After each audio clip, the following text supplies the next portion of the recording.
I'm Steve Raabe, president of OpinionWorks. We're an opinion research firm based here in Annapolis, and we specialize in measuring public opinion, but more directly as it relates to environmental stewardship matters, which is of course what all of you are working on, and also public health, closely related subject area of public health issues. So I formed this firm 10 years ago to work on those issues because I care about them personally and thought it would be important to bring all the tools of market research to this task. So I wanted to just give you, by way of introduction, a little bit of background very briefly on our firm. So we're the polling organization for the Baltimore Sun. When they do poll, we do their public opinion polling in Maryland. And we've worked for a variety now of water protection groups, some of which are listed here on the slide. We do a lot of work funded by the Chesapeake Bay Trust, who's listed here, and they are the funder of this work that I'm about to tell you about. And what I want to do is just give you a little sense. There's Chris. Very important. Whoops, there's my lack of animation. There we go.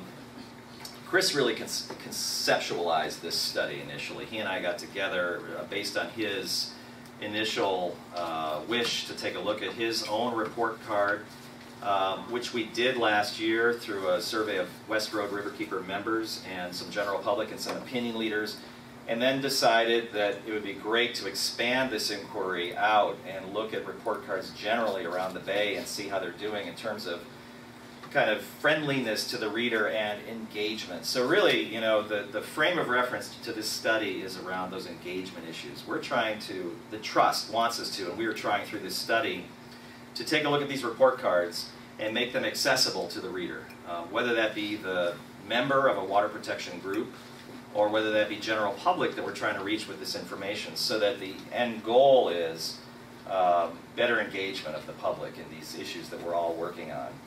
So we looked at content issues around report cards, and not specific indicators or how they're measured or any of those kinds of issues, but more how the content is presented.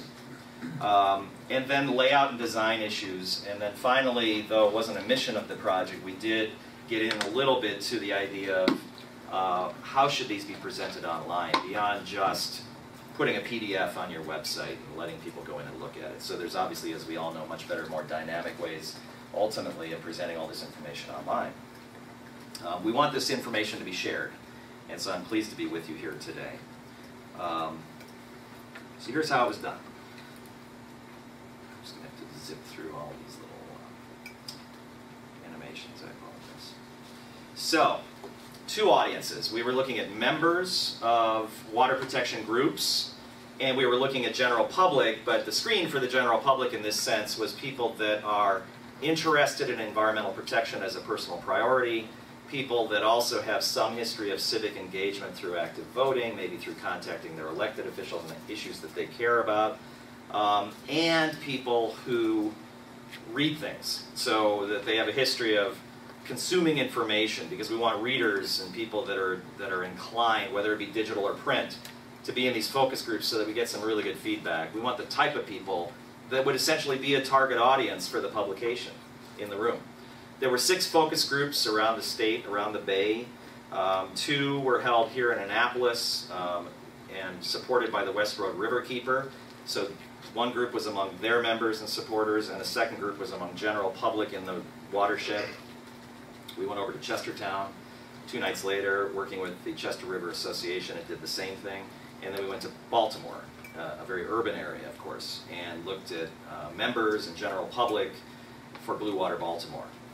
These were about 120-minute sessions. They were very in-depth, facilitated by our own moderator who's skilled in getting the group comfortable and getting people to talk. It's almost a dinner table talk where we have people around the table, and some of you have probably been through focus groups in one way or another in your life and career. So that's what we did. And 7 report cards were chosen because they were presented in different ways and offered different assets within their pages, and so we wanted to kind of look at what people were gravitating towards and what was really working. Let me just briefly set this up by giving you a little background about what's important to the public in Maryland when it comes to environmental protection. For the Trust, in December 2010, most recently, we measured people's broad environmental sensitivities in terms of how much of a problem people consider these various issues to be. Water pollution loss of habitat, air pollution, sprawl, etc. down the list, as you can see on the slide. And of these 9, I think, or 8 or 9 ideas that were tested, water pollution in river streams in the Chesapeake Bay rose to the top. It wasn't known to the respondent that the Trust was the sponsor of the work. They didn't know that there was a Bay focus to the survey at this point. So it's kind of a happy finding for our work, for your work, to know that of all the different environmental priorities that the public might have in Maryland, that water protection rises to the top of their list of concerns. And importantly, at the bottom of the slide, 85% of the public does believe, despite all of the difficulties we have with the health of the waters, that the problems can be fixed. So there's a very strong buy-in from the public. There is no sign of Chesapeake Bay fatigue in the public. They're not tired of hearing about these issues. In fact, when we ask them, are you more interested, just as interested, or less interested today than you were, and the wording is at the bottom of the slide, a few years ago, in hearing about the health of the Chesapeake Bay, half of the public's more interested, and only 10% is less interested. So the fatigue is not around hearing about it. If there's fatigue, and this is what we hear in focus groups, not these, but a broader set of focus groups over several years that we've done around water issues, people are very concerned about the constant drumbeat of negative news around water health, and really need to hear some good news to be enabled to continue to care about and work on this work.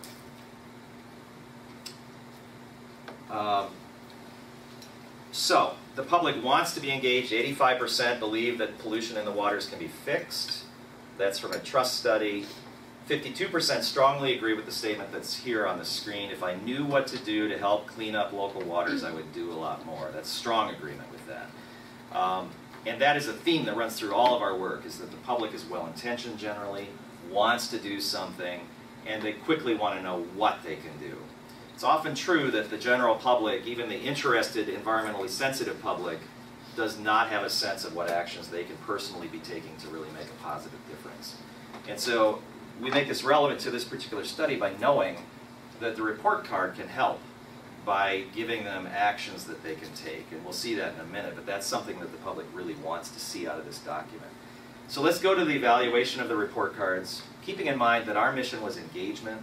Our mission was making the report cards friendly and readable for the public, and we weren't evaluating the scientific indicators or any of that sort of more technical content.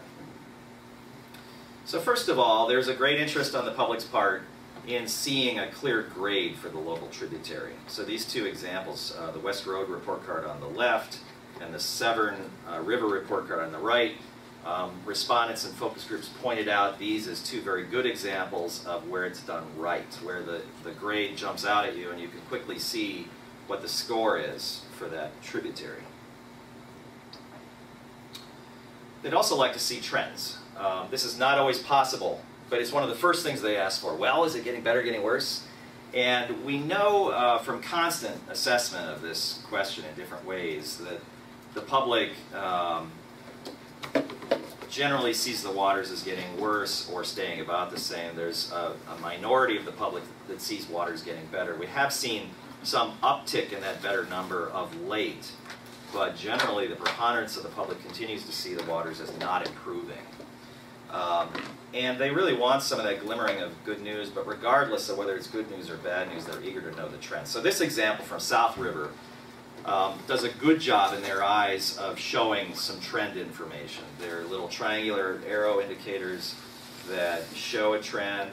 In South River's case, I think they've got 5 years of data for the indicators that they're able to show. That's not true everywhere, as you guys well know, but some of our tributaries are able to show more longitudinal data, and where we can do that with integrity, we should try, because the public really eats that up. They'd like to see where things are trending. And we also know that there's problems with some indicators, bacterial bouncing around, and so it's difficult to maybe accurately show that longitudinally. So that's an issue that needs to be thought about, discussed. But the basic issue that if we can show trend lines, they're eagerly received. So as I said earlier, the public wants to know what they can do. This is from the Magathy report card, and they called it our homework. It's a positively received table where They're telling people what the action is that they can take and then what the result will be. So in the focus groups, people liked this. They liked the presentation and the linkage. This is what we're asking you to do, and this is what's going to come out of it. Now, I can tell you as a sort of footnote to that finding that sort of graphically how this information is presented here on this particular report card could be done better. The public would rather see something a little more friendly graphically, something a little more easy to absorb. And I'm going to show you what they consider to be a slightly better example in that regard on the next slide. But the more important basic point is that this does a very good job of showing cause and effect and making direct linkages to actions and results. And they really do want to see that in our report cards. So here's from the Severn River Keeper. They call it problems and solutions. And so in their case, on the left, they're pointing out what the problem is with the waters, and then on the right, they're pointing out what you can do to make a direct impact. Take this action. So they're making a clear linkage between the problems they just talked about within the report card, and then how you as average citizen can make a difference. Very important, and this was so well received for a couple of reasons. One is the basic reason that it does a job of telling us what we should be doing. But second is that these little images that are shown help illustrate it. It makes it a friendly thing to look at. The public gravitates, wants to look at those little pictures. The arrows that are used, these are all just sort of little cues that help the public kind of move from left to right across the page and make these connections. And those may seem like minor points, and in a way they are. But when we get to layout and design in a minute, you'll see why they think things like that are important. Just going slightly deeper, and there's much more conversation we could have, but slightly deeper on this issue of how to motivate action.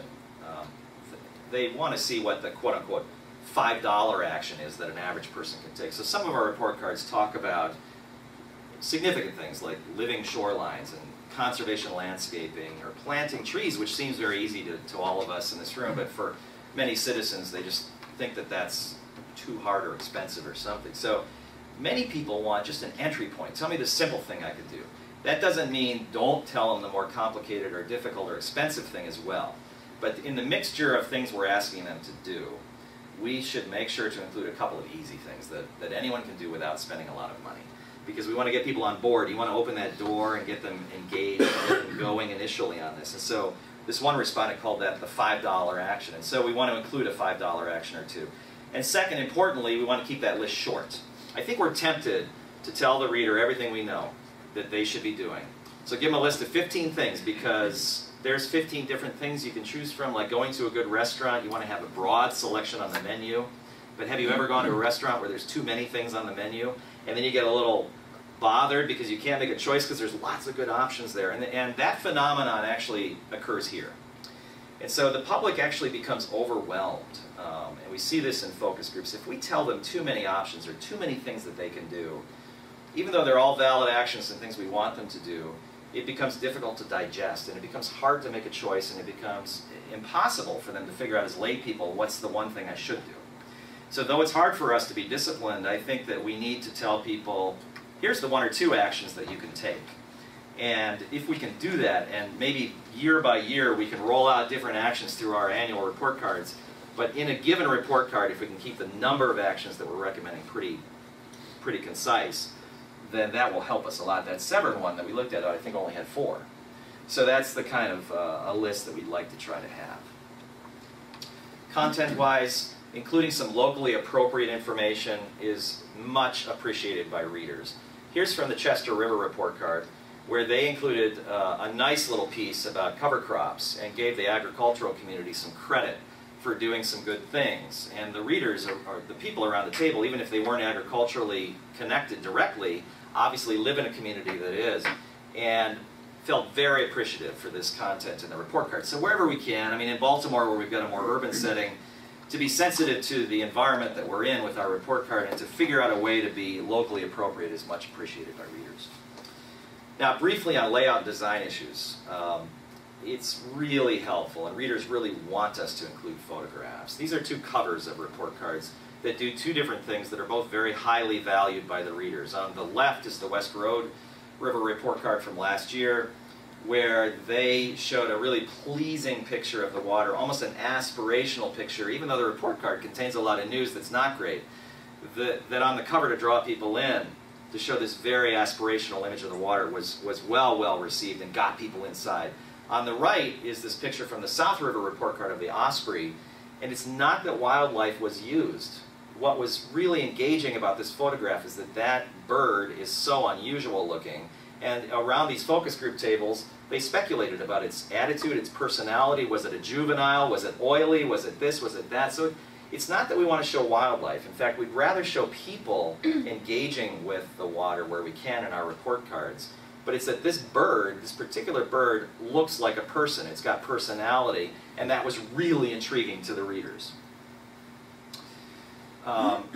There's a lot of pushback about our need to use scientifically technical terms in these report cards, and that's just a little rub that you're always going to have with report cards. But even among people that have quite a bit of knowledge, a word like turbidity was a problem. And so if we need to use a word like that, instead of just saying water clarity, which you might be able to do as an alternative, then we need to make sure to define it. But it's not good enough to define it once in the report card. People are not linear readers, and they pick up and they go to a page in the middle. So every time we use a word like that, we've got to define it every single time. So we need to try to be as conversational and as concise as we can be, and uncluttered, and use lots of white space so it becomes very approachable. So that's really the sum of our findings. It goes much deeper. We've got a full report that we're happy to share, but that's the big picture. So we'll take questions. Great.